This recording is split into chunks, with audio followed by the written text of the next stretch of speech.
Hi, I'm Jodie Vinson, and I'm teaching a 6-week course in the lyric essay with frequency writers.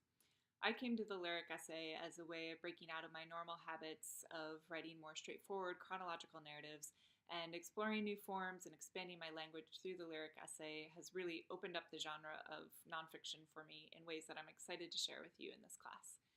I've taught creative writing at Hugo House in Seattle, at the Loft in Minneapolis, and at Grub Street in Boston, and I'm thrilled to be teaching with frequency here in Providence.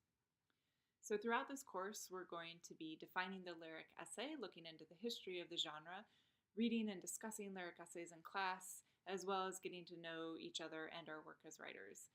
The course is going to gradually taper into a workshop setting where you're bringing your work in for your peers to comment and critique. So what is the lyric essay? It's a tricky question, and one we're going to be using the full 6 weeks to explore. It's typically described as a hybrid between nonfiction and poetry, but the genre can really cross more than one boundary, and it's expressed in myriad forms.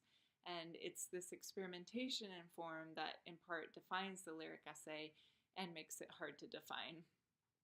Writers often credit the Seneca Review and its editors John DeGatta and Deborah Tall for first defining the lyric essay in the late 90s and promoting it to the popularity that it enjoys today. So here's how they describe the lyric essay. Given its genre mingling, the lyric essay often accretes by fragments, taking shape mosaically, its import visible only when one stands back and sees the whole. The lyric essay stalks its subject like quarry, but is never content to merely explain or confess. It elucidates through the dance of its own delving. So I love that definition, but I think in the end, probably the best way to start writing or thinking about the lyric essay is to pick one up and read one, or you can take the class. But literature is always a component in my writing classes because I really believe that as writers we can absorb and inherit a lot from the experts in our genre. And in the case of the lyric essay, it's essential to read it to even begin to define it and understand its potential for our own writing.